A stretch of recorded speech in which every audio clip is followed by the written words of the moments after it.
Good morning everyone. Praise God. എൻ്റെ പേര് മഞ്ജു. ദൈവത്തിൻ്റെ നാമത്തിന് മഹത്വം ഉണ്ടാകട്ടെ. നമ്മളെ വിളിച്ചിരിക്കുന്നത് യേശു ക്രിസ്തുവിൻ്റെ വഴിയിൽ കൂടെ നടക്കുന്നതിന് വേണ്ടിയാണ്. ഗ്രേസ് എറയാണ് ഇപ്പോൾ. ഗ്രേസിൻ്റെ സമയമാണ്, ചർച്ചിൻ്റെ സമയമാണ്. നമുക്ക് ഗ്രേസ് ദൈവം തന്നിരിക്കുന്നത് നമ്മൾക്കിഷ്ടമുള്ള രീതിയിൽ നടക്കുന്നതിന് വേണ്ടിയല്ല. നമ്മുടെ സാൽവേഷൻ കംപ്ലീറ്റ് ആയിട്ടില്ല. നമ്മളോട് ദൈവം പറഞ്ഞിരിക്കുന്ന പോൾ വഴി പറഞ്ഞിരിക്കുന്ന നമ്മുടെ സാൽവേഷൻ ഫിയർ ആൻഡ് ട്രംബ്ലിങ്ങോടുകൂടി വർക്കൗട്ട് ചെയ്യണം എന്നാണ് പറഞ്ഞിരിക്കുന്നത്. അവനെപ്പോലെ ആയിത്തീരും, യേശുക്രിസ്തുവിനെ പോലെ ആയിത്തീരുമ്പോഴാണ് നമ്മുടെ സാൽവേഷൻ കംപ്ലീറ്റ് ആകുന്നത്. അല്ല, അപ്പം അതുവരെ നമ്മൾ എന്താ പറയുക, പരിശുദ്ധിയോടുകൂടി ഒരു ജീവിതം ജീവിക്കേണ്ടത് ആവശ്യമാണ്. യേശുക്രിസ്തു ഹോളിയാണ്, യേശുക്രിസ്തു പരിശുദ്ധനാണ്. അതുപോലെ തന്നെ പരിശുദ്ധികൾ ജീവിക്കുന്ന വ്യക്തികളായിരിക്കണം. അത് ദൈവത്തിൻ്റെ കൽപ്പനയാണ് നമ്മളോടുള്ളത്, അല്ലേ? നമ്മൾക്ക് തോന്നുന്ന രീതിയിൽ ജീവിക്കാൻ വേണ്ടിയുള്ളതല്ല നമ്മൾക്ക് തന്നിരിക്കുന്ന സാൽവേഷൻ. ചർച്ചകളിൽ നടക്കുന്ന പല കാര്യങ്ങളും അല്ലേ, മഹാമോശപ്പെട്ടതാണ്. അപ്പം അതിനെയൊന്നും ദൈവം അപ്രൂവ് ചെയ്യുന്നില്ല എന്ന് നമ്മളെന്നും മനസ്സിലാക്കുന്ന വ്യക്തികളായിരിക്കും. അപ്പം അതിനെപ്പറ്റിയാണ് എനിക്കിത് പറയാനുള്ള. മുമ്പോട്ട് പോകുന്നതിന് മുമ്പ് നമുക്കൊന്ന് പ്രാർത്ഥിച്ചായിട്ട് സംസാരിക്കാം. കർത്താവെ, സമയത്ത് നന്ദി പറയുന്നു. കർത്താവെ, thank you Jesus master God. Father God, I praise you and worship you. ഓ കർത്താവെ, അങ്ങനെ പോലെ ഒരു ദൈവമില്ല. Thank you Jesus master. ഞങ്ങൾ ഇത്രമാത്രം കരുതി, ഞങ്ങൾ ഇത്രമാത്രം സ്നേഹിക്കും. ഞങ്ങൾ പാപികളായിരുന്നപ്പോൾ ഞങ്ങൾ വീണ്ടെടുക്കുകയും ഞങ്ങളെ കരുതുകയും ചെയ്ത ദൈവമേ, നന്ദി പിതാവ്. കർത്താവ്, ഞങ്ങൾ അങ്ങനെ അറിയാതിരുന്ന സമയത്ത് പോലും കർത്താവ് അങ്ങയുടെ കൈകൾ ഞങ്ങളുടെ കൂടെ ഉണ്ടായിരുന്നു. ഞങ്ങളങ്ങനെ കളഞ്ഞിരുന്ന ഒരു സമയത്ത് പോലും കർത്താവ് ഞങ്ങളെ അനുഗ്രഹിച്ച ദൈവം, ഓരോ കാര്യം ഞങ്ങൾക്ക് വേണ്ടി ചെയ്തു തന്ന ദൈവം, നന്ദി പിതാവ്. ഇനി വരുന്ന കാലങ്ങളിൽ അങ്ങയോടൊപ്പം അങ്ങയുടെ വചനം കേട്ടോട് അതനുസരിച്ച് അങ്ങയുടെ സ്നേഹത്തിൽ വസിച്ചുകൊണ്ടൊരു ജീവിതം അതായിരിക്കട്ടെ ഞങ്ങളുടെ ജീവിതം. കർത്താവെ, അങ്ങ് റൈച്ചസ് ആയിരിക്കുന്നു കർത്താവ്, നീതിമാനാണ് കർത്താവ്, ന്യായമുള്ളവനാണ് കർത്താവെ. അങ്ങയുടെ വഴി അനുസരിച്ച് ജീവിക്കാനുള്ള കൃപാടി ഞങ്ങൾക്ക് തന്നെന്ന് അപേക്ഷിക്കുന്ന യേശുവിൻ നാമത്തിനാമേ. Thank you Jesus. Holy spirit God ഞങ്ങളോട് സംസാരിക്കണം യേശുവിൻ നാമത്തിനാമേ. പിതാവെ, അങ്ങേക്കായിട്ടും മകനായിട്ടും പുത്രനായിട്ടും ഹോളി സ്പിരിറ്റ് ഗോഡിന് നന്ദി പറയുന്ന യേശുവിൻ നാമത്തിനാമേ. ഇരമ്യാവിലേക്ക് പോകാം നമുക്ക്. ജെറമിയയുടെ 7:1-11 വരെയുള്ള വാക്കുകൾ പെട്ടെന്ന് വാക്കി. ഇരമ്യാവിന്റെ 7:1-11 വരെയുള്ള വാക്കുകളൊന്ന് വാക്കി. ഇതിങ്ങനെ പറഞ്ഞിരിക്കുന്നു: യഹോവയിങ്കൽ നിന്ന് ഇരമ്യാവിനുണ്ടായ അരുളപ്പാട് എന്തെന്ന്. അപ്പൊ നമുക്കറിയാം, ജൂഡയ്ക്ക് വേണ്ടി എഴുതുവാണിത്. ജെറമ്യനെ ദൈവം ഉപയോഗിക്കുന്നു. ബാബിലോണിലേക്ക് ദൈവം ആൾക്കാരെ എന്താ പറയുക, എക്സൈലായിട്ട് വിടുന്നതിനെ പറ്റിയാണ് പറയുന്നത്. ജെറമ്യ ഒക്കെ ബുക്ക് എഴുതുന്ന സമയത്ത് ഇത് ജെറുസലേമിന്റെ ഒക്കെ സിറ്റുവേഷൻ വളരെ മോശമുള്ളതാണ്. എന്ന് വെച്ച് കഴിഞ്ഞാൽ ഡേവിഡ് ഒരു നല്ലൊരു രാജാവായിരുന്നു. ദൈവത്തിന്റെ ഹൃദയത്തിന്റെ പുറകെ നടന്ന രാജാവ്. ആ സമയത്താണ് ദൈവം ഇസ്രായേലാക്കി എന്താ പറയുക, ഒരു എന്താ പറയുക, ഒരു രണ്ട് എല്ലാ 12 ട്രൈബുകളെ ഒരുമിച്ച് കൊണ്ടുവന്നിട്ട് ഒരു രാജ്യമാക്കി തീർക്കുന്നു, അല്ലെ? ഗ്ലോറിയസ് ആയിട്ടുള്ളൊരു കിങ്ഡം ആയിരുന്നു, ഗ്ലോറിയസ് ആയിട്ടുള്ള ഒരു നേഷനായിരുന്നു ഇസ്രായേൽ. പക്ഷേ എന്താ പറയുക, ഡേവിഡിന്റെ മകൻ സോളമൻ വന്നതോടുകൂടി, അല്ലെ, ആ ഒരു ഗ്ലോറി, അല്ലെ, ഇസ്രായേലിന്റെ ഗ്ലോറി തന്നെ നശിച്ചു പോകുന്ന ഒരു അവസ്ഥയൊക്കെ നമുക്ക് കാണുന്നു. അതുകൊണ്ട് പിന്നെ ഇസ്രായേലിന്റെ സോളമന്റെ മകൻ രഹബോമിന്റെ സമയം ആയപ്പോഴേക്കും ഇസ്രായേൽ രണ്ടായിട്ട് പകുക്കുന്നു, അല്ലെ? ഒരു 10 പേരെല്ലാം കൂടി, 10 ട്രൈബ് കൂടിയിട്ട് എന്താ പറയുക, ഇസ്രായേൽ എന്ന രാജ്യമാവുന്നു. 2 ട്രൈബ് കൂടി ജൂഡ ആവുന്നു. അപ്പൊ പിന്നെ ജൂഡയിലെന്നൊക്കെ നോക്കുമ്പോൾ നമുക്ക് കാണാൻ പറ്റും, അവിടെ ഇവിടെയെങ്കിലും ഒക്കെ ഇടയ്ക്കിടയ്ക്കെങ്കിലും ഒക്കെ നല്ല രാജാക്കന്മാർ വന്നിട്ടുണ്ട് ജൂഡയിൽ. പക്ഷേ ഇസ്രായേലിനെ സംബന്ധിച്ചിടത്തോളം ഒന്നും തന്നെ ഉണ്ടായിരുന്നു, എല്ലാം മോശപ്പെട്ട രീതിയിലായിരുന്നു. അപ്പൊ എങ്ങനെയെന്ന് പറഞ്ഞാലും മനശ്ശെ എന്ന് പറഞ്ഞൊരു രാജാവൊക്കെ അദ്ദേഹത്തിന്റെ കാലമൊക്കെ വളരെ മോശപ്പെട്ട, 50 വർഷത്തോളം അദ്ദേഹം ഭരിച്ചു. പക്ഷെ ആ സമയത്തെല്ലാം വളരെ മോശപ്പെട്ടിരുന്നു. സ്വന്തം മകനെ വരെ മൊലേക് എന്നുള്ള ആ പേഗൻ ഗോഡിനു വേണ്ടി സാക്രിഫൈസ് ചെയ്യുകയോ യാഗം കൊടുക്കുകയൊക്കെ ചെയ്ത രാജാവായിരുന്നു മനശ്ശെ എന്ന് പറഞ്ഞ രാജാവ്. അത്രയ്ക്ക് ഒരു മോശപ്പെട്ട രീതിയിൽ ഒരു അവസ്ഥയിലേക്ക് ജൂഡയും പിന്നെ ഇസ്രായേലിന്റെ കാര്യം പറയാതിരിക്കാൻ പറ്റില്ല, അവർ അങ്ങനെ മഹാമോശപ്പെട്ട രീതിയിൽ അങ്ങനത്തെ ഒരു അവസ്ഥയിലേക്ക് താഴ്ന്നു പോയിരുന്നു. ദൈവം മോസസിനെ വഴിയൊക്കെ, മോസസും ആരോനും ജോഷുവയും വഴിയൊക്കെ ഇസ്രായേൽ മക്കളെ ഈജിപ്തിൽ നിന്നെല്ലാം പിടിപ്പിച്ചു കൊണ്ട് വന്നിട്ട് പിന്നെ രാജാവാക്കി ഡേവിഡിനെ വാഴ്ത്തുമ്പോഴൊക്കെ ചെയ്യുമ്പോഴൊക്കെ എന്താ പറയുക, ഒരു ദൈവത്തിന്റെ ആ ഒരു പ്രത്യക്ഷ അല്ല, ദൈവത്തിന്റെ ഒരു മനസ്സ്, ഇസ്രായേലിനോടുള്ള മനസ്സ്, അത് മനസ്സിലാക്കാൻ പറ്റാതിരിക്കുന്ന ഒരു കൂട്ടം ആൾക്കാരാണ് ഇസ്രായേലിന്റെ ജനറേഷൻസ് അങ്ങനെ തന്നെയായിരുന്നു. ഇവിടെ ദൈവം ഇങ്ങനെ അരുളി ചെയ്യുവാണ് അല്ലെ. ദൈവത്തിന്റെ ഹൃദയം എങ്ങനെയാന്ന് വെച്ചാൽ പിതാവിന്റെ ഹൃദയമാണ്. ഇവരെ എക്സൈലിലാക്കി ഇവരെ നാട് കടത്തണമെന്നൊന്നും ദൈവത്തിനില്ല. ഇവരെ ഇസ്രായേൽ തന്നെ ആക്കി നിർത്തണം എന്നാണ്, അല്ലെങ്കിൽ ജൂഡയിൽ തന്നെ ഇവരെ നിർത്തണം എന്നുള്ളതാണ് ദൈവത്തിന്റെ ആഗ്രഹം. ഇവരെ നാട് കടത്തി വിടണം. ബാബിലോണിയൻസിനെ പറ്റി പറഞ്ഞിരിക്കുന്നത്, അപ്പൊ നമ്മളിപ്പോ ഹെബക്കൂക്കൊക്കെ എടുത്ത് വായിച്ചു കഴിഞ്ഞാല് ബാബിലോണിയൻസിനെ പറ്റി പറഞ്ഞിരിക്കുന്നുണ്ട്. ഭയങ്കര ക്രൂവലായിട്ടുള്ള ആൾക്കാർ എന്നാ പറഞ്ഞിരിക്കുന്നത് അല്ലെ. ബാബിലോൺ നെബൂഖദ്നേസറിനെ പറ്റി അവരെ ആ രാജ്യത്ത് നിന്നുള്ള ആൾക്കാർ ദൈവം ഉപയോഗിക്കാൻ പോകുന്ന ജൂഡനെ പിടിച്ചടക്കാൻ വേണ്ടി അല്ലെ, ജെറുസലേമിനൊക്കെ പിടിച്ചെടുക്കാൻ വേണ്ടി ഉപയോഗിക്കാൻ പോകുന്ന ബാബിലോൺസ് മോശപ്പെട്ട ക്രൂരന്മാരായിട്ടുള്ള ആൾക്കാരാണ്. അപ്പോ അവര് വന്ന് ഇസ്രായേലിന്റെ ജൂഡയിലെ രാജാവിനെ ഒന്ന് പിടിച്ചോണ്ട് പോകണമെന്നൊന്നും ദൈവത്തിനില്ല. ജൂഡയിലുള്ള ആൾക്കാരെ അല്ലെ, ഇസ്രായേലുള്ള ആൾക്കാരെ അസീറിയൻസിനെ കൊണ്ടൊക്കെ എന്താ പറയാ നാട് കടത്തണമെന്നൊന്നും ആഗ്രഹം ദൈവത്തിനില്ല അല്ലെ. ഇവരെന്നും ദൈവത്തിന്റെ ചിറൻകീഴിലായിരിക്കണമെന്നാണ് ദൈവത്തിന്റെ ആഗ്രഹം. പക്ഷെ ഇവിടെയുള്ള ആൾക്കാർക്ക്, ഈ ജൂഡക്കാർക്ക് അതിനോട് താല്പര്യമില്ല. അപ്പൊ ദൈവം ഇങ്ങനെ പറയുവാണ്, ഇസ്രായേലിലെ ദൈവമായ സൈന്യങ്ങളുടെ യഹോവ ഇപ്രകാരം അരുളിച്ചെയ്യുന്നു. ഇസ്രായേലിന്റെ ദൈവമായ സൈന്യങ്ങളുടെ യഹോവ ഇപ്രകാരം അരുളിച്ചെയ്യുന്നു, നിങ്ങളുടെ നടപ്പും പ്രവർത്തികളും നന്നാക്കുവിൻ, എന്നാൽ ഞാൻ നിങ്ങളെ ഈ സ്ഥലത്ത് വസിക്കുമാറാക്കും അല്ലെ. ദൈവത്തിന് ആഗ്രഹമില്ല ജൂഡായിനെ ബാബിലോൺ വന്ന് ഇൻവൈഡ് ചെയ്തുകൊണ്ട് പോകണമെന്ന് ദൈവത്തിന് ആഗ്രഹമൊന്നുമില്ല. ദൈവം ഇങ്ങനെ പറയാം, നിങ്ങൾ നേരെ ചൊവ്വയുള്ളവരാണെങ്കിൽ, ഞാൻ റൈച്ചസ് ആയിട്ടുള്ള ദൈവമാണ് അല്ലെ, എന്റെ റൈച്ചസ്നസ് അനുസരിച്ച് നിങ്ങൾ ജീവിക്കാൻ തയ്യാറാണെങ്കിൽ നിങ്ങൾക്ക് ഈ നാട് വിട്ട് പോകേണ്ട കാര്യമില്ല എന്നാണ് ദൈവം പറഞ്ഞിരിക്കുന്നത്. ഇസ്രായേലിന്റെ ദൈവമായി സൈന്യങ്ങളുടെ യഹോവ ഇപ്രകാരം അരുളിച്ചെയ്യുന്നു, നിങ്ങളുടെ നടപ്പും പ്രവർത്തനവും നന്നാക്കുവിൻ, എന്നാൽ ഞാൻ നിങ്ങളെ ഈ സ്ഥലത്ത് വസിക്കുമാറാക്കും. യഹോവയുടെ മന്ത്രം എന്നിങ്ങനെയുള്ള വ്യാജ വാക്കുകളിൽ ആശ്രയിക്കരുത്. നിങ്ങളുടെ നടപ്പും പ്രവർത്തികൾ നിങ്ങൾ വാസ്തവമായി നന്നാക്കുന്നുവെങ്കിൽ, നിങ്ങൾ തമ്മിൽ ന്യായം നടത്തുന്നുവെങ്കിൽ, പരദേശിയെയും അനാഥനെയും വിധവയെയും പീഡിപ്പിക്കാതെയും കുറ്റമില്ലാത്ത രക്തം ഈ സ്ഥലത്ത് ചിന്നിക്കാതെയും നിങ്ങൾക്ക് ആപത്തിനായി അന്യദേവന്മാരോട് ചെന്നു ചേരാതെയും ഇരിക്കുന്നു എങ്കിൽ, ഞാൻ നിങ്ങളുടെ പിതാക്കന്മാർക്ക് കൊടുത്ത ദേശമായ ഈ സ്ഥലത്ത് നിങ്ങളെ എന്നും എന്നേക്കും വസിക്കുമാറാക്കും. നിങ്ങൾ പ്രയോജനമില്ലാത്ത വ്യാജ വാക്കുകളിൽ ആശ്രയിക്കുന്നു. നിങ്ങൾ മോഷ്ടിക്കുകയും കൊല ചെയ്യുകയും വ്യഭിചരിക്കുകയും കള്ളസത്യം ചെയ്യുകയും ബാലിന് ധൂപം കൊടുക്കുകയും നിങ്ങൾ അറിയാത്ത ദേവന്മാരോട് ചെന്ന് ചേരുകയും ചെയ്യുന്നു. പിന്നെ വന്നു എന്റെ നാമം വിളിച്ചിരിക്കുന്ന ഈ ആലയത്തിൽ എന്റെ സന്നിധിയിൽ നിന്നുകൊണ്ട് ഞങ്ങൾ രക്ഷിക്കപ്പെട്ടിരിക്കുന്നു എന്ന് പറയുന്നത്, ഈ രക്ഷപ്പെട്ടിരിക്കുന്നു എന്ന് പറയുന്നത് ഈ മ്ലേച്ഛതകളൊക്കെയും ചെയ്യേണ്ടതിന് തന്നെയോ? എന്റെ നാമം വിളിച്ചിരിക്കുന്ന ഈ ആലയം കള്ളന്മാരുടെ ഗുഹ എന്ന് നിങ്ങൾക്ക് തോന്നുന്നുവോ? എനിക്കും അത് അങ്ങനെ തന്നെ തോന്നുന്നു എന്ന് യഹോവയുടെ അരുളപ്പാട്. അപ്പൊ ജൂഡയിലുള്ള ഒരു ദൈവം പറയുക, നിങ്ങൾ നിങ്ങളുടെ മ്ലേച്ഛകരമായിട്ടുള്ള വഴികൾ, നിങ്ങളുടെ മോശപ്പെട്ട രീതിയിലുള്ള ജീവിത ശൈലി, നിങ്ങളുടെ കുഞ്ഞുങ്ങളെയും കൂടെ നിങ്ങൾ ബാലിനും മൊലേക്കിനും നിങ്ങൾ ബലി കൊടുത്തോണ്ടിരിക്കുക. ആ വൃത്തികെട്ട രീതിയിലുള്ള ജീവിത ശൈലി നിങ്ങൾ വേണ്ടെന്ന് വെക്കുകയാണെങ്കിൽ ഇവിടെ നിന്നും നിങ്ങൾക്ക് പോകേണ്ടി വരുന്നത്. ഞാൻ നിങ്ങളെ ഓടിക്കളയത്തില്ല ഈ നാട്ടിൽ നിന്ന്. കാരണം ഈ നാടിനെ ഞാൻ നിങ്ങൾക്ക് നിങ്ങളുടെ ഫോർ ഫാദേഴ്സിന് തന്നിരിക്കുന്ന സ്ഥലമാണ് അല്ലെ എന്ന് പറഞ്ഞിരിക്കും. ഇവിടെ 6ാമത്തെ വാക്ക് പോലെ, പരദേശിയും അനാഥനെയും വിധവയെയും പീഡിപ്പിക്കാതെയും കുറ്റമില്ലാത്ത രക്തം ഈ സ്ഥലത്ത് ചിന്നിക്കാതെയും നിങ്ങൾക്ക് ആപത്തിനായി അന്യദേവന്മാരെ ചെന്ന് ചേരാതെയും ഇരിക്കുന്നു എങ്കിൽ, ഞാൻ നിങ്ങളുടെ പിതാക്കന്മാർക്ക് കൊടുത്ത ദേശമായ സ്ഥലത്ത് നിങ്ങളെ എന്നേക്കും വസിക്കുമാറാക്കും. പിന്നീട് താഴേക്ക് പറയാം, 9ാമത്തെ വാക്ക്, നിങ്ങൾ മോഷ്ടിക്കുകയും കുല ചെയ്യുകയും വ്യഭിചരിക്കുകയും കള്ളസത്യം ചെയ്യുകയും ബാലിനു ധൂപം കൊടുക്കുകയും നിങ്ങൾ അറിയാത്ത ദേവന്മാർക്ക് ചെന്ന് ചേരാതിരിക്കുകയും ചെയ്യുന്നു എങ്കിൽ അല്ലെ. എന്താ പറയുക, ദൈവം അവരെ അവിടെ വസിക്കാൻ സമ്മതിക്കുമെന്ന് പറഞ്ഞിരിക്കുക. അപ്പോൾ ഒരു കാര്യം നമ്മൾ മനസ്സിലാക്കുക, ഓൾഡ് ടെസ്റ്റ്മെന്റ് എന്ന് പറയുന്നത് ന്യൂ ടെസ്റ്റ്മെന്റിന്റെ ഷാഡോ ആയിരുന്നു, നിഴലായിരുന്നു അല്ലെ.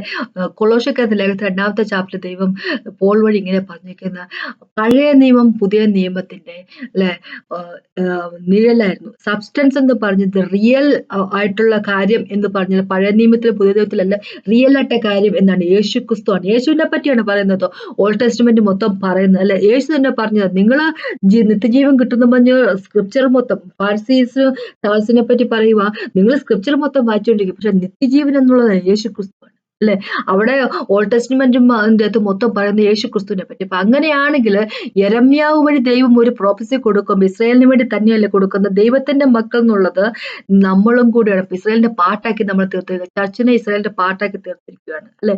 അപ്പൊ അങ്ങനെയാകുമ്പോൾ അങ്ങനെ പറയാൻ പറ്റും, ചർച്ചിനെ ഇസ്രായേലിന്റെ പാട്ടെന്നല്ല, ഇസ്രായേലിനെ കൂടി ചർച്ചിന്റെ പാട്ടാക്കി ഒന്നായിട്ട് അല്ലെ, ഒരു യൂണിറ്റിയിലേക്ക് കൊണ്ടുവന്നിട്ട് ദൈവത്തിന്റെ ബ്രൈഡാക്കി, ദൈവം യേശുക്രിസ്തുവിന്റെ ബ്രൈഡായിട്ട് നമ്മളെല്ലാവരും മാറ്റിയിരിക്കുകയാണ്, ദൈവത്തിൻ്റെതായിട്ട് മാറ്റുക. അവനാണ് ഹെഡ് അല്ലെ, നമ്മള് ബോഡിയാണ്, അങ്ങനെയാക്കി മാറ്റിയിരിക്കുന്നു അല്ലെ. അപ്പൊ ഒരു യൂണിറ്റിയിലേക്ക് ദൈവം നമ്മളെ കൊണ്ടുവന്നിരിക്കും ക്രോസ് ഓഫ് കാൽവരി വഴി.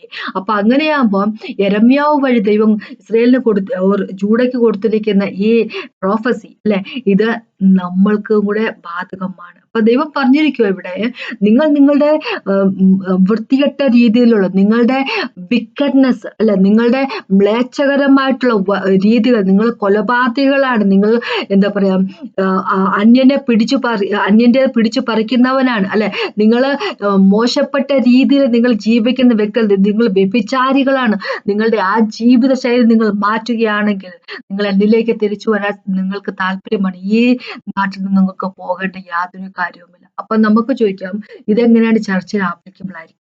ഞങ്ങൾ വ്യഭിചാരികളല്ല ചർച്ചിലുള്ളവര് അല്ലെ, ആരുടെയും പിടിച്ചു പറിക്കുന്നില്ല, ആരെയും കൊല്ലുന്നില്ല അല്ല, ഫിസിക്കലി നമ്മൾ ആരെയും കൊല്ലുന്നുണ്ടായിരിക്കണമെന്നില്ല, ഫിസിക്കലി നമ്മൾ ആരുമായിട്ട് വ്യഭിചാരം ചെയ്യണമെന്നില്ല. പക്ഷെ ദൈവം പറഞ്ഞിരിക്കുന്നത് 1 ജോണിനകത്ത് 3-ാമത്തെ ചാപ്റ്റർ 15-ാമത്തെ വാക്ക് ദൈവം ഇങ്ങനെ പറഞ്ഞിരിക്കുന്നത്, നമ്മൾ നമ്മുടെ സഹോദരനെ എന്താ പറയാ വെറുക്കുവാണെങ്കിൽ അതിന് കൊല്ലുന്നതിന് അല്ലെ, മർഡർ ചെയ്യുന്നതിന് തുല്യമാണെന്നും. പിന്നെ മത്തായിന്റെ 5-ാമത്തെ ചാപ്റ്ററിന്റെ 28 ദൈവം പറഞ്ഞിരിക്കുന്നത് എന്താന്ന് വെച്ച് കഴിഞ്ഞാല്, 5-ാമത്തെ ചാപ്റ്ററിൽ പറഞ്ഞിരിക്കുന്നത് എന്താന്ന് വെച്ച് കഴിഞ്ഞാല്, നമ്മള് ഏതെങ്കിലും ഒരു സ്ത്രീയെ അല്ലെ, നമ്മൾ ലെസ്റ്റ്ഫുൾ ആയിട്ടുള്ള കൊണ്ട് നോക്കുമ്പോൾ, കാമമുള്ള കണ്ണുകൾ നോക്കുമ്പോൾ നമ്മൾ അവരുമായിട്ട് വ്യഭിചാരം ചെയ്ത് കഴിഞ്ഞിരിക്കുന്നു എന്നാ പറഞ്ഞിരിക്കുന്നത്. എന്ന് വെച്ചു കഴിഞ്ഞാല് മോശപ്പെട്ട രീതിയിൽ കൂടെ ചർച്ച നടക്കുവാണെങ്കിൽ ചർച്ചിന് രക്ഷയില്ല എന്ന് ചുരുക്കം. 1 കൊരിന്ത്യർക്കെതിരായ 6-ാമത്തെ ചാപ്റ്റർ 9-ാമത്തെ വാക്ക് ദൈവം ഇങ്ങനെ പറഞ്ഞിരിക്കുന്നത്, റൈച്ചസ് ആയിട്ടുള്ള ആൾക്കാർക്ക് മാത്രമേ ദൈവത്തിന്റെ കിങ്ഡത്തിലേക്ക് പ്രവേശനമുള്ള, അൺറൈച്ചസ് ആയിട്ടുള്ള ഒരാൾ പോലും അല്ലെ, ദൈവത്തിന്റെ വഴിയിൽ നടക്കാത്ത വ്യക്തികളായി പോലും ഒരാൾ പോലും ദൈവത്തിന്റെ കിങ്ഡത്തിലേക്ക് കടക്കത്തില്ല പറഞ്ഞിരിക്കുന്നത്. അപ്പൊ അത് പറഞ്ഞിരിക്കുന്നത് ഒരു ചർച്ചിനാണ്, കൊരിന്ത്യൻ ചർച്ചിനാണ് പറഞ്ഞിരിക്കുന്നത്. കൊരിന്ത്യൻ ചർച്ചിന്റെ ഒരു പ്രത്യേകത എന്തെന്ന് വെച്ച് കഴിഞ്ഞാല്, നിറയെ കൃപാവരങ്ങൾ ഉണ്ടായിരുന്ന അല്ലെ, നിറയെ ഗിഫ്റ്റുകൾ ഉണ്ടായിരുന്ന ഒരു ചർച്ചായിരുന്നു അല്ലെ കൊരിന്ത്യൻ ചർച്ച് എന്ന് പറഞ്ഞു കഴിഞ്ഞാൽ. പക്ഷെ അവിടെ നടന്നുകൊണ്ടിരുന്നത് മൊത്തം അൺറൈച്ചസ് ആയിട്ടുള്ള കാര്യങ്ങൾ നടന്നുകൊണ്ട്, അങ്ങോട്ടും ഇങ്ങോട്ടും അടിയുണ്ടാക്കുന്ന, കേസ് കൊടുക്കുന്നു, അച്ഛന്റെ 2ാമത്തെ ഭാര്യയുമായിട്ട് എന്താ പറയാ അഫയർ ഉണ്ടായിരിക്കുന്നു അല്ലെ, സകല വിധത്തിലുള്ള വൃത്തികേടുകൾ നടന്ന സകല വിധത്തിലും രീതിയിലും മോശപ്പെട്ട രീതിയിൽ ജീവിതം നയിച്ച ഒരു ചർച്ചായിരുന്നു കൊരിന്ത്യൻ ചർച്ച് അല്ലെ. ആ ചർച്ചിനോട് ദൈവം പറയുവാണ്, നിങ്ങൾ അൺറൈച്ചസ് ആണെങ്കിൽ കിങ്ഡത്തിലേക്ക്, ദൈവത്തിന്റെ രാജ്യത്തേക്ക് പ്രവേശനം ഉണ്ടാകത്തില്ല അല്ലെ. അത് തന്നെയാണ് ദൈവം ഇവിടെ പറഞ്ഞിരിക്കുന്നത്, നിങ്ങൾ അൺറൈച്ചസ് ആണെങ്കിൽ അല്ലെ, ദൈവം ഇഷ്ടപ്പെടുന്ന രീതിയിലുള്ള ജീവിതമല്ല ജീവിക്കുന്നത്. 10 കൽപ്പനയ്ക്കകത്ത് പറഞ്ഞിരിക്കുന്ന കാര്യങ്ങൾ ഇവിടെ ദൈവം പിന്നെ റിപ്പീറ്റഡ് പറയുന്നത്, മോഷ്ടിക്കരുത്, കൊല ചെയ്യരുത്, വ്യഭിചരിക്കരുത്, കള്ളസത്യം പറയരുത് അല്ലെ, അത് ഞാനല്ലാതെ വേറെ ദൈവം ഉണ്ടാകരുത് എന്നൊക്കെ ദൈവം പറഞ്ഞിരിക്കുന്നത് 10 കൽപ്പനയ്ക്കകത്ത് പറഞ്ഞിരിക്കുന്ന കാര്യമാണ് അല്ലെ. അത് ദൈവം പിന്നെയും പറയും ഇവിടെ അല്ലെ. അപ്പൊ നമ്മൾ ചോദിക്കും, അപ്പൊ നമുക്ക് അങ്ങനെ അന്യദൈവങ്ങളൊന്നുമില്ല. യേശുക്രിസ്തു ഹൃദയത്തെ ഫോം ചെയ്തിട്ടില്ലെങ്കിൽ, യേശുക്രിസ്തു ഹൃദയത്തിലില്ലെങ്കിൽ, യേശുക്രിസ്തുവിനെ അല്ല വാഴ്ത്തുന്നെങ്കിൽ, ഹോളി സ്പിരിറ്റ് ഗോഡ് പറയുന്ന അനുസരിച്ച് ജീവിതം അല്ല നമ്മൾ ജീവിക്കുന്നത്, നമ്മുടെ ഹൃദയത്തിൽ വേറെ വിഗ്രഹങ്ങളുണ്ടെന്ന് അല്ലെ. ദൈവം പറയുന്നത് യേശുക്രിസ്തുവിന്റെ വഴി കൂടെ നടക്കുന്ന വ്യക്തികളുടെ ഹൃദയത്തിൽ വേറെ വിഗ്രഹങ്ങളില്ല, യേശുക്രിസ്തു അല്ല വേറെ ആരുമില്ല. പക്ഷെ യേശുവിന്റെ വഴി കൂടെ നടക്കുന്ന വ്യക്തികൾ അല്ല എങ്കിൽ അവരുടെ ഹൃദയത്തിൽ വേറെ വിഗ്രഹങ്ങളുണ്ട് അല്ലെ. എസെക്കിയേൽ പ്രവാചകൻ എഴുതിയ 14-ാമത്തെ ചാപ്റ്ററിന്റെ അകത്ത് ഇങ്ങനെ പറഞ്ഞിരിക്കുന്നത്, ഹൃദയത്തിൽ വിഗ്രഹങ്ങൾ കൊണ്ട് നടക്കുന്ന ആളുകൾ എന്നാണ് പറഞ്ഞിരിക്കുന്നത്. കുറച്ച് എൽഡേഴ്സ് അല്ലെ ഇസ്രായേലിന്റെ കുറച്ച് ലീഡേഴ്സ് എസെക്കിയേലിനെ അല്ലെ പ്രവാചകനെ എന്താ പറയുക പ്രോഫറ്റിനെ കാണാൻ വരുമ്പോൾ ദൈവം അവരെ പറ്റി പറഞ്ഞിരിക്കുന്നത് ഹൃദയത്തിൽ ഐഡലുകളും കൊണ്ട് വിഗ്രഹങ്ങളും കൊണ്ട് നടക്കുന്ന വ്യക്തികൾ. അങ്ങനെ ഹൃദയത്തിൽ വിഗ്രഹങ്ങൾ കൊണ്ട് നടക്കുന്ന വ്യക്തികളാണോ നമ്മളെന്ന് നമ്മൾ തന്നെ പരിശോധിക്കേണ്ടതുണ്ട്. അല്ലെ ഇവിടെ വേറൊരു വാക്കുകൂടെ പറഞ്ഞിരിക്കുന്നുണ്ട്, നിങ്ങള് പ്രയോജനമില്ലാത്ത വ്യാജ വാക്കുകൾ ആശ്രയിക്കുന്നു എന്ന് പറഞ്ഞിരിക്കുക. 8ാമത്തെ വാക്ക് പറഞ്ഞിരിക്കും. അതിനു മുമ്പ് ദൈവം പറഞ്ഞിരിക്കുക, യഹോവയുടെ ആലയം, യഹോവയുടെ ആലയം, യഹോവയുടെ മന്ദിരം, യഹോവയുടെ മന്ദിരം, യഹോവയുടെ മന്ദിരം എന്ന വ്യാജ വാക്കുകൾ ആശ്രയിക്കുന്നു. അപ്പൊ എന്ന് വെച്ച് കഴിഞ്ഞാൽ യഹോവയുടെ മന്ദിരം, യഹോവയുടെ മന്ദിരം, യഹോവയുടെ മന്ദിരം എന്നുള്ള വ്യാജ വാക്കുകൾ ആശ്രയിക്കുന്നു എന്ന് പറയുന്നത്. 4ാമത്തെ വാക്ക് ജെറമിയാന്റെ 7:4 ഇങ്ങനെ പറഞ്ഞിരിക്കുന്നത്. എന്താ ഉദ്ദേശിക്കുന്നത് വെച്ച് കഴിഞ്ഞാല് ഞാൻ ടെമ്പിളിന്റെ പാർട്ടാണ്, ഞാൻ എല്ലാ തരത്തിലുള്ള ഈ എന്താ പറയുക റിച്വൽസും ചെയ്യുന്നുണ്ട്, അല്ലെ മതപരമായിട്ടുള്ള കാര്യങ്ങൾ ക്രിസ്ത്യാനിറ്റി അതിന്റെ മതപരമായിട്ടുള്ള കാര്യങ്ങൾ ചെയ്യുന്നുണ്ട് എന്ന് പറഞ്ഞുകൊണ്ടിരുന്നിട്ട് ഒരു കാര്യമില്ല. എന്ന് വെച്ച് കഴിഞ്ഞാൽ ഞാൻ ചർച്ചിലൊക്കെ പോകുന്നുണ്ട്, ഞാൻ സൺഡേ സർവീസ് കൂടുന്നൊക്കെ ഉണ്ട്, ഞാൻ വർഷിപ്പിലൊക്കെ കൈകൊട്ടി പാടുന്നൊക്കെ ഉണ്ട്, അതൊക്കെ വാസ്തവമാണ് അല്ലെ എന്ന് പറഞ്ഞിരുന്നോണ്ടൊന്നും നമ്മളുടെ സാൽവേഷൻ കംപ്ലീറ്റ് ആകുന്നില്ല. അതൊന്നും അത് മാത്രം പോരാ എന്ന ദൈവം പറഞ്ഞിരിക്കുന്നത്. അതും ചെയ്യണം അല്ലെ, അതും ചെയ്യണം. മത്തായിന്റെ 23 ഇങ്ങനെ പറഞ്ഞിരിക്കുന്നത്, ഫാരിസികളെ സാദുസീസിനെ പറ്റി ഇങ്ങനെ പരീശന്മാരെ ശാസ്ത്രിമാരെ പറ്റി ഇങ്ങനെ പറഞ്ഞിരിക്കുന്നത്, അവര് ചെറിയ സീഡായിട്ടുള്ള ക്യുമീൻ സീഡിന്റെ പോലും അല്ലെ അതിന്റെ പോലും അവര് തയ്ത്ത് കൊടുക്കുന്ന വ്യക്തികളായിരുന്നു. ഏറ്റവും ചെറിയ സീഡായിട്ടുള്ള നമുക്കറിയാം ഈ ജീരാത്തിന്റെ വരെ അവര് എന്താ പറയുക അതുപോലുള്ള ചെറിയ സീഡിന് വരെ തയ്ത്ത് കൊടുക്കുന്ന ആൾക്കാർ. പക്ഷെ ലോയിനെ സംബന്ധിച്ചുള്ള വെയിറ്റി ആയിട്ടുള്ള മറ്റേ മോസ്റ്റ് ഇമ്പോർട്ടന്റ് ആയിട്ടുള്ള കാര്യങ്ങൾ അല്ലെ എന്തൊക്കെയാ ഇത് ജസ്റ്റിസ് ചെയ്യുക എന്നുള്ളത്, പരസ്പരം ജസ്റ്റിസ് ചെയ്യുക എന്നുള്ളത്, പിന്നെന്താ ഇത് മേഴ്സി അല്ലെ കരുണയുള്ളവരായിരിക്കും എന്നുള്ളത്, വിശ്വാസമുള്ളവരായിരിക്കും എന്നുള്ളത്, ആ കാര്യങ്ങളൊന്നും ഫുൾഫിൽ ചെയ്യത്തില്ല. അല്ല തൈത്തൊക്കെ കൊടുക്കും എന്ന് വെച്ചാൽ റിച്വൽസ് കുറച്ച് ചെയ്തു കൂട്ടുന്ന ആൾക്കാർ. തൈത്ത് കൊടുക്കാൻ കുഴപ്പമില്ല, സൺഡേയില് ഞായറാഴ്ച ചർച്ചിൽ പോകാൻ പ്രശ്നമില്ല, സകല ഫാസ്റ്റിംഗ് പ്രയർ കൂടും അല്ലെ, വർഷിപ്പിനൊക്കെ കൂടും, വർഷിപ്പ് നടത്തുമ്പോഴൊക്കെ നിന്നോട്ട് തുള്ളും കൈയടിക്കും അതെല്ലാം ചെയ്യും. പക്ഷേ മനസ്സ് കുരുടാണ്, മനസ്സ് കട്ടിയുള്ളതാണ്, മനസ്സ് നിറച്ചും ഇരുട്ടാണെങ്കിൽ എന്ത് പ്രയോജനം ദൈവം അല്ലെ, എന്ത് പ്രയോജനമെന്ന് ദൈവം ചോദിച്ചിരിക്കും. പരസ്പരം സ്നേഹിക്കാണ് യേശുക്രിസ്തു നമ്മോട് പറഞ്ഞിരിക്കുന്നത്. അത് ചെയ്യാൻ നമുക്ക് സാധിക്കുന്നില്ലെങ്കിൽ, ദേഷ്യമാണെങ്കിൽ എന്ത് പ്രയോജനം പറഞ്ഞു. കൊളോസ്യ ലേഖനത്തിൽ 3ാമത്തെ ചാപ്റ്ററിലേക്ക് പോകുമ്പോ ഇങ്ങനെ ദൈവം പറഞ്ഞിരിക്കുന്നത്, ആകിയാൽ ക്രിസ്തുവിനോട് കൂടെ ഉയർത്തെഴുന്നേറ്റിരിക്കുന്നവരാണെങ്കിൽ നമ്മൾ എന്താ ചെയ്യണം, ഉയരത്തിലുള്ളതിനെ പറ്റി ചിന്തിക്കുക, താഴെയുള്ളതിനെ പറ്റി ചിന്തിക്കുക. 5ാമത്തെ വാക്ക് പറയാം, ആകിയാൽ ദുർനടപ്പ്, അശുദ്ധി, അതിരാഗം, ദുർമോഹം, വിഗ്രഹാരാധന, അത്യാഗ്രഹം എന്നിങ്ങനെ ഭൂമിയിലുള്ള നിങ്ങളുടെ അവയവങ്ങളെ മറവിപ്പിൻ. ഈ വക നിമിത്തം ദൈവകോപം അനുസരണക്കെട്ടവരുടെ മേൽ വരുന്നു. അവയിൽ ജീവിച്ചിരുന്ന കാലം നിങ്ങൾക്ക് 7ാമത്തെ വാക്ക് തൊട്ട് ഞാൻ അതൊക്കെ വായിക്കുക. അവയിൽ ജീവിച്ചിരുന്ന കാലം നിങ്ങളും മുമ്പേ അവയിൽ ജീവിച്ചിരുന്ന കാലം നിങ്ങളും മുമ്പേ അവയിൽ കടന്നു പോന്നു.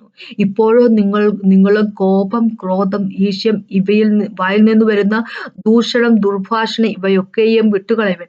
അന്യോന്യം ഭോഷ്ക് പറയരുത്. നിങ്ങൾ പഴയ മനുഷ്യനെ അവന്റെ പ്രവൃത്തികളെ കൂടെ ഉരിഞ്ഞു കളഞ്ഞു തന്നെ സൃഷ്ടിച്ചവന്റെ പ്രതിമ പ്രകാരം പരിജ്ഞാനത്തിനായി പുതുക്കം പ്രാപിക്കുന്ന പുതിയ മനുഷ്യനെ ധരിച്ചിരിക്കുന്നുവല്ലോ അല്ലെ. ഒരു പുതിയ ജീവിതത്തിലേക്കാണ് യേശുക്രിസ്തു നമ്മളെ കൊണ്ടുവന്നിരിക്കുന്നത്. നമ്മൾക്കറിയാം ഇങ്ങനെയാ പറഞ്ഞിരിക്കുന്നത്, റോമക്കത്തെ ലേഖനത്തിലേക്ക് പറഞ്ഞിരിക്കുന്നത് ഇങ്ങനെയാ, നമ്മള് യേശുവിന്റെ 6ാമത്തെ ചാപ്റ്ററിലേക്ക് ഇങ്ങനെ പറഞ്ഞിരിക്കുന്നത്, യേശുവിനോടൊപ്പം അല്ലെ നമ്മള് വെള്ളത്തിൽ ബാപ്റ്റിസം എടുത്ത്, യേശുവിന്റെ ഒപ്പം വെള്ളത്തിൽ ബാപ്റ്റിസം എടുത്തുന്നത് യേശുവിന്റെ മരണത്തിലേക്കാണ് നമ്മൾ ബാപ്റ്റിസം എടുത്തിരിക്കുന്നത്. ആ വെള്ളത്തിലേക്ക് നമ്മൾ ബാപ്റ്റിസം എടുത്തിട്ട് നമ്മളെ വെള്ളത്തിൽ നിന്ന് വരുമ്പോ ഒരു പുതിയ ജീവിതത്തിലേക്കാണ് നമ്മൾ വന്നിരിക്കുന്നത്. ഒരു ന്യൂനെസ് ഓഫ് ലൈഫാണ് നമ്മുടെ ഉള്ളിലുള്ളത്. അതനുസരിച്ച് ഒരു ജീവിതമായിരിക്കണം ജീവിക്കുന്നത്. നമ്മുടെ പകയും വിദ്വേഷവും അല്ലെ, പകയും വിദ്വേഷവും ഈശയും മറക്കാൻ പറ്റാതിരിക്കുന്ന ദേഷ്യങ്ങളും അല്ലെ, ദൂഷണം, ദുർഭാഷണവും ഇവയുമെല്ലായിട്ട് നമ്മൾ ജീവിക്കുന്ന വ്യക്തികളാണെങ്കിൽ ദൈവത്തിന്റെ ഒപ്പം ഉണ്ടായിരിക്കണം എന്ന് നിർബന്ധമില്ല എന്നാണ് ദൈവം പറഞ്ഞിരിക്കുന്നത്. ഇസ്രായേൽ മക്കളോട് ചൂടായിട്ടുള്ളവരോട് ദൈവം പറയുക, നിങ്ങൾ നിങ്ങളുടെ മ്ലേച്ഛകരമായിട്ടുള്ള ജീവൻ കൊലപാതകം ചെയ്യുന്നത് അല്ലെ, മറ്റുള്ളവരെ പിടിച്ചു പറിക്കുന്നത് അല്ലെ, എന്താ പറയുന്നത്, വ്യഭിചാരം ചെയ്യുന്നത്, വേറുള്ള ദൈവങ്ങളുടെ ദൈവങ്ങളാന്ന് പറയപ്പെടുന്നതിന്റെയൊക്കെ പുറകെ പോകുന്നത് അതൊക്കെ നിർത്തുവാണെങ്കിൽ ഈ രാജ്യത്ത് നിന്ന് നിനക്ക് പോകേണ്ടി വരത്തില്ല. നിനക്ക് നിന്റെ സ്ഥലത്ത് നിന്ന് പോകേണ്ടി വരത്തില്ല. എന്ന് വെച്ചാൽ നിനക്ക് സ്ഥിരമായിട്ട് ഇവിടെ താമസിക്കാൻ പറ്റും അല്ലെ.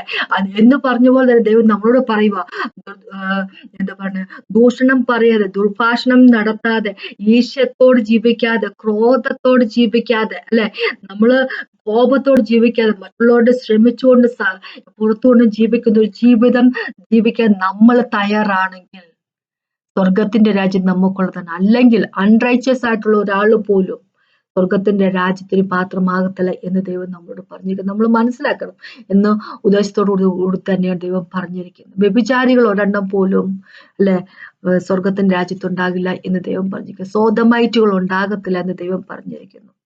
നമ്മളുടെ ജീവിതം പരിപൂർണം ആയിട്ടുള്ളതായിരിക്കണം, പരിശുദ്ധമായിട്ടുള്ളതായിരിക്കണം, യേശു ക്രിസ്തുവില് പരിശുദ്ധി ഉള്ളതായിരിക്കണം എന്ന് ദൈവം നമ്മളോട് പറഞ്ഞിരിക്കുക. അല്ല എങ്കിൽ നമുക്ക് നമ്മുടെ ജീവൻ തന്നെ നഷ്ടപ്പെട്ടു പോകും. അതുകൊണ്ട് ദൈവം പറയുന്നത് ഇതിന് ഇവിടെ 4-ാമത്തെ വാക്ക് യെരമ്യാവിന്റെ 7:4 പറഞ്ഞല്ലോ, യഹോവയുടെ മന്ദിരം, യഹോവയുടെ മന്ദിരം, യഹോവയുടെ മന്ദിരം എന്നിങ്ങനെ പറഞ്ഞുകൊണ്ട് നമുക്ക് ആ എന്താ പറയാ, യഹോവയുടെ മന്ദിരം ഇവിടെ ഉണ്ടല്ലോ, നമ്മള് ചെയ്യേണ്ട കാര്യങ്ങള് ബലി കൊടുക്കുക, അങ്ങനത്തെ കാര്യങ്ങളൊക്കെ ചെയ്യുന്നുണ്ടല്ലോ, അതും മാത്രം ചെയ്തുകൊണ്ട് അതും പറഞ്ഞുകൊണ്ടിരുന്നിട്ട് ഒരു കാര്യമില്ല. ദൈവം പറഞ്ഞു, ദൈവത്തിന്റെ വഴി കൂടെ നടക്കുന്നവരല്ല എങ്കിൽ, ദൈവം എന്താണ് താല്പര്യപ്പെടുന്നത് അതനുസരിച്ച് ജീവിക്കാത്ത വ്യക്തികൾ അല്ല എങ്കിൽ അല്ലെ, നമുക്ക് ജീവിതമില്ല എന്ന് ദൈവം നമ്മളെ ഓർപ്പിക്കുക ചെയ്യുന്നത്. നമുക്ക് ജീവിതമില്ലെന്ന് ഓർപ്പിക്കുന്നു. അതിനെപ്പറ്റിയാണ് എനിക്ക് പറയാനുള്ളത്. അപ്പോൾ യേശുവിന്റെ വഴിയിൽ നടക്കുന്ന വ്യക്തികളായിരിക്കാം. യേശുവിന്റെ വഴിയിൽ നടക്കാത്ത വ്യക്തികളാണെങ്കിൽ നമുക്ക് ജീവിതമില്ല എന്ന് മാത്രം നമ്മൾ മനസ്സിലാക്കും. അതിനെപ്പറ്റി പറയാനുള്ളത്. അപ്പം നമുക്കൊന്ന് പ്രാർത്ഥിച്ചു. കർത്താവ് സമയത്ത് നന്ദി പറയുന്നു. കർത്താവ് നന്ദി പിതാവ്, കർത്താവ് വർഷിപ്പ് യുവർ ഹോളി നെയിം. അങ്ങയ്ക്കായിട്ട്, അങ്ങയുടെ മനസ്സിനായിട്ട്, അങ്ങയുടെ സ്നേഹത്തിനായിട്ട് നന്ദി പറയുന്നു കർത്താവ്. അങ്ങയുടെ വചനത്തിൽ ഊന്നിക്കൊണ്ട് കർത്താവ് അങ്ങയിൽ ജീവിക്കുന്ന വ്യക്തികളായിരിക്കട്ടെ കർത്താവ്. നാഥ, praise and worship you mighty king master. അങ്ങ് നിന്ന് മാറിപ്പോകാത്ത വ്യക്തികളായിരിക്കട്ടെ കർത്താവ്. Thank you Jesus master. Oh thank you so much master. അങ്ങയുടെ റൈച്ചസ്നെസ്സിൽ കർത്താവ് ജീവിക്കുന്ന വ്യക്തികളായിരിക്കട്ടെ. Thank you so much master. Free gift of റൈച്ചസ്നെസ്സിനായിട്ട് നന്ദി പറയുന്നു കർത്താവ്. Thank you so much master. എന്നെ കേട്ടോണ്ടിരിക്കുന്ന ഓരോ വ്യക്തികളോട് പ്രാർത്ഥിക്കുന്നു കർത്താവ്. അങ്ങയുടെ വഴി കൂടെ നടക്കുന്നവരുടെ കൃപ എല്ലാവർക്കും എനിക്കും അവർക്കും കൊടുക്കണം അപേക്ഷിക്കുന്നു. അനുഗ്രഹിച്ച് പ്രാർത്ഥിക്കുന്നു യേശുനാമത്തിൽ.